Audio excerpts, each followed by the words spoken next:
In this video, I'm going to show you how I created the choice board template that I used. I prefer to use Google Drawings to make my choice boards, but you could also use a Google Doc or a Google Slide, whichever you're more comfortable with. So I have opened a new Google Drawing, and I'm going to title it, let's say, Reading Choice Board. Okay, I tend to make my choice boards about 6 blocks or 6 squares. So I'm going to insert a table, and I like to have 3 on the top, 3 on the bottom. And I'm just going to resize.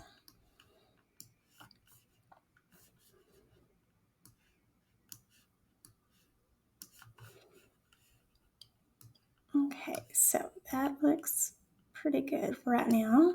I don't normally make it in the center of the drawing because that way I'll have room to add my title here, and then I usually put a background.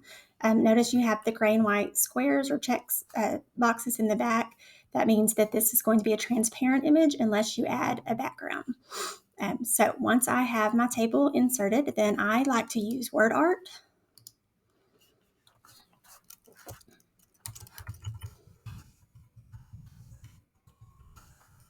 You can title it whatever you would like. Bring this up, we're going to resize. I do like to center my title. I'm going to change my font.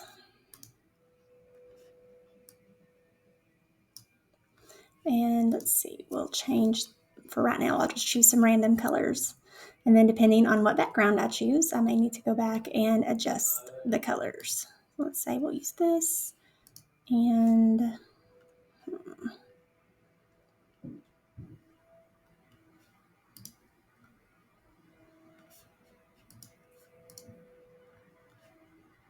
make this a little bit darker. And the more that I resize this, I like to squeeze this together just a little bit so that my words aren't quite so far apart. Let me actually make that smaller. Okay, I could also bold it to make it a little bit bigger or thicker. There we go. Okay, so we've built the basic template for our choice board. Now I'm going to go in and show you what I do to kind of customize my template and add a background and different graphics or clip art. So my favorite program to use to create backgrounds and to create different graphics and clip art is Canva. So not Canvas, but Canva. And in fact, if you've not already created your free educator account, I can send you the information on how to do that. The free account is great, but the educator account actually opens up some of the premium features that you get to use for free as an educator. So if you go to Canva, so canva.com, you can create all kinds of fun graphics. As you can see, most of the training pieces that I send out or different graphics that I send out, I have created here in Canva. So this is my choice board template. So to determine what size of background I need, I always just go to File, Page Setup. And here, if you click on Custom, it's going to tell you what size your template is right now. So I currently have 10 by 7.5 inches. So now when I go to Canva, I'm going to create a design, a custom size, change this to inches, and create it as 10 by 7.5. Make sure you change that to inches because it's going to default to pixels, and create new design. So this is going to make sure that I have the exact size of my choice board here.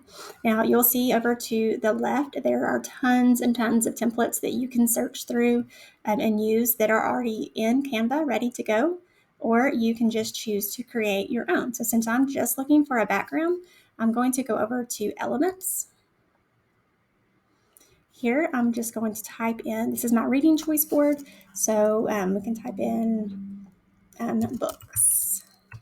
And actually, I'm going to put books background. Notice we have all kinds of images that pop up. Some of them are animated, some of them are static where they're just plain. So I'm actually going to click graphics, and that's just going to narrow it down because I don't want an actual picture or a video. So let's just click graphics. And I'm going to actually filter it just a little bit more because I don't want animated since it's going to be on a choice board. That might be a little distracting. So I'm just going to pick static. As you can see here, you can look in the free version of Canva, or once you set up your educator account, you can actually click the education filter, and that'll filter in all of those premium features. I actually just leave mine blank and see what comes up. If you have a specific color scheme you're going with, you could actually choose that color here. Now I'm just going to click apply filters. So notice now I don't have any more animated graphics showing up. They're all just my background. They're still photo or still graphics. So let's see, which one would I want to use? Now, I mean, there are tons and tons. Since it's going to be a background, I don't want it to be too busy, so that it's not distracting from the actual choice board. So as you can see, this is the background I use in my template that I shared with you all. So let's choose one that's a little bit different. We'll just go with,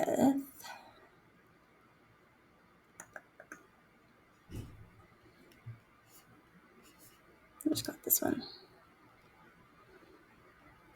Okay, so maybe not my favorite, but if I wanted something similar to this, I could actually look at the magic recommendations and click see all, and it's going to come up. Not real sure where these came from, but if I wanted to switch, actually I think I might like this one better. I'm going to take this background off, and I'm going to make this my background. So what I do is I just get it up to that top left corner, and I simply drag and make it, move me out of the way. I'm going to make it fit that whole template there. Okay. And then I'm going to save this so that I can come back to it later. And we're going to say choice board templates with the backgrounds. Now, Canva is very similar to Google as that it automatically saves changes for you, so you don't have to come in and save your changes all the time. Now, to get this as an image file to use as my choice board background, all I have to do is click download. I want to keep it as a PNG so that it is an image file.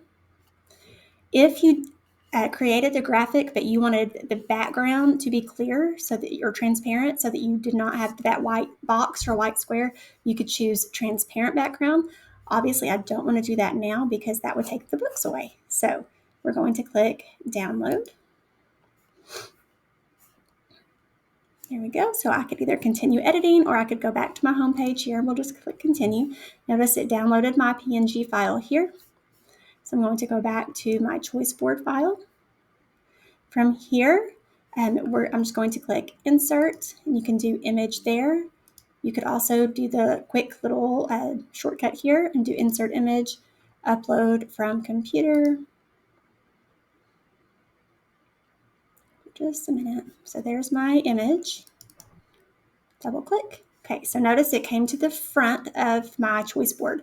Now all that I need to do is click arrange, order, and send to back. There we go. Now, as you can see, it is still a little bit busy. So what I usually do is I make sure that my table, instead of it being a transparent table, I make it a color background so that it takes away some of the background image. You can do the same here. Since I use word art, I actually need to draw in a quick little rectangle, so I make it just a little bit bigger than my actual word art. I'm going to change it to white. I'm going to give it a border. I'll keep it black, a little bit bigger. Then I also need to now send this to the back, so I'm going to arrange, order.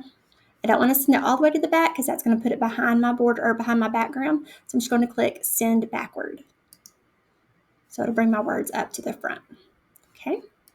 I also like to make my table stand out just a little bit so it doesn't kind of drown into the background. So I'm going to change the border here also to black. Make it a little bit thicker.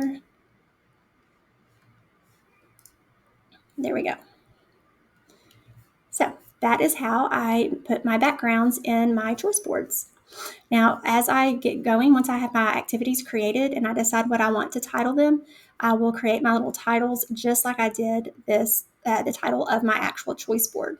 So in fact, you could actually just click Control D to duplicate that.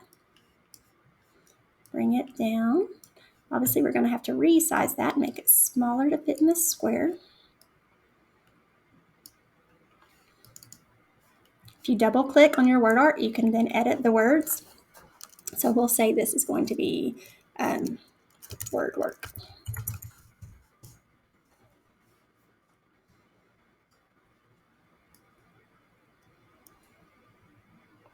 Put that towards the center. It'll be a little bit big. And then again, I like to have to where it's not so kind of drowning into the background. I'm going to also draw another little rectangle. You could also copy the rectangle you have for your title if you wanted. Copy that. It just needs to be as big as my title. There we go. I don't want it to be white since my background of my table is white, so we're going to make it just a little bit different. I'll use a gray just so that you can see the difference. And then I'm going to use a different color border. Again, I want to arrange, order, send backward so that it'll bring my words back up. So that's how I create my little title boxes. And then to create the exact same size titles for each of your boxes, just like I did in our title here, you could actually just click and duplicate that by clicking Control D. You can also choose to group these together so that when you click Control D, it grabs the whole thing. So I'll show you how to do that in just a second. Okay, to make it easier to duplicate your boxes or your word boxes, what you can do is click on the rectangle and then hold Control and click your title. Notice you have your menu pop up. Here you're going to click Group. And now you have one big selection. It selects all of it at once. So now when I select and click Control D, it's going to duplicate the whole thing for me at once. Level that up. So I just double click again and I could change this to work on writing. Obviously I'm going to need to resize, make it fit a little bit better. And notice even though I have them grouped, it's going to let me adjust and center that title in the box itself. You could also double click on the words again and change the font or change the color scheme if you would like to make it look a little bit different. Since it's more words than my first, I may make that different colors so that it's not quite so much yellow. So that is what I use to create my graphics and to kind of customize my templates for my choice boards. You could also go in, I have shared the resource folder that we've created, and I've added the most up-to-date choice board that I've created. So you are welcome to come in here and also just make a copy of this choice board and then edit. So if you make a copy there we go. Then you could just open this and save it to your Google Drive. And since it says copy of, then you are free to change any of these that you would like, or just use this each time you would like to create a new choice board. So now let's look at how I made these different activities.